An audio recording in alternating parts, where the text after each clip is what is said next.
François Bayrou, Premier ministre, les amis, vient de sortir une circulaire à tous les ministres pour leur dire une seule chose. Stop, la masse salariale dérape, il faut serrer la vis. Traduction, les profs, les policiers, les agents de terrain, eh ben vous coûtez trop cher les gars. Et ce monsieur Bayrou qui, soit dit en passant, est quand même bien planqué depuis des décennies, eh bien vient t'expliquer qu'il faut respecter les enveloppes budgétaires. Alors dans un sens, il a quand même raison. Mais quand même, je trouve ça fort de café quand ça vient de lui. Bref. Alors pourquoi il dit ça? Eh bien parce qu'en 2024, la masse salariale de la fonction publique a littéralement explosé de plus 6,7%, soit 107 milliards d'euros. 3 fois rien.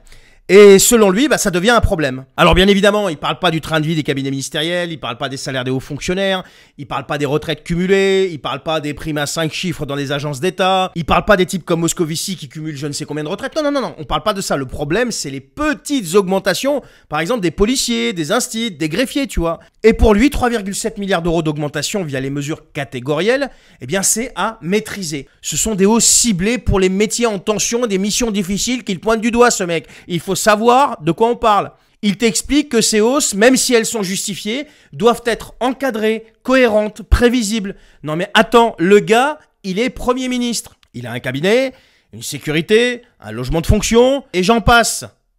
Et il vient te faire la morale sur les efforts budgétaires.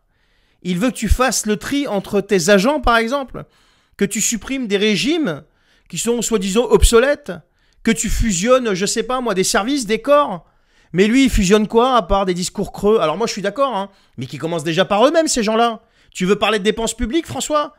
Commence déjà par regarder ce qui se passe à l'Assemblée nationale et au Sénat. Non mais, il y a une gabegie de dingue. Le pinard qui coule à flot et j'en passe.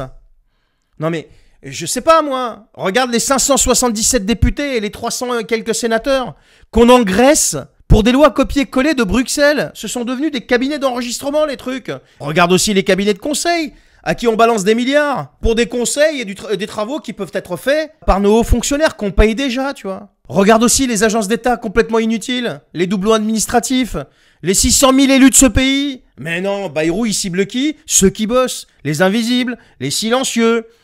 Et après, il aura le culot de venir nous dire que l'État protège, que la République, la Sainte République est là.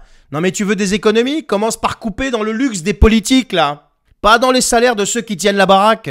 Parce que c'est ça qui est en train de se passer, en fait. Non mais faut savoir de quoi on parle. Parce que pendant que toi, tu galères avec tes factures, lui, qu'est-ce qu'il fait, lui? Il te signe des circulaires entre deux plateaux télé, tu vois. Et après, il s'étonne que les Français s'opposent à tout et décrochent complètement. Mais qui peut encore vous croire? Qui peut encore croire à un monsieur comme François Bayrou? Non mais le gars n'a jamais rien produit, il n'a jamais rien créé, il n'a jamais rien géré, à part des budgets qu'il saigne pendant que toi tu rames. Budget public, hein. Alors non, t'as pas de leçon à recevoir de monsieur Bayrou. Que tu sois fonctionnaire, pas fonctionnaire, là n'est pas la question. Et quand il parle de bon sens budgétaire, rappelle-lui quand même qu'il a un petit peu, même beaucoup, mangé à tous les râteliers. Et que ceux qui doivent serrer la ceinture, c'est pas les Français. C'est toute la classe dirigeante de ce pays. Et encore, quand je dis serrer la ceinture, je reste poli. Alors partage cette vidéo s'il te plaît, commente-la, like-la, et puis abonne-toi si tu aimes le contenu. Et à très bientôt.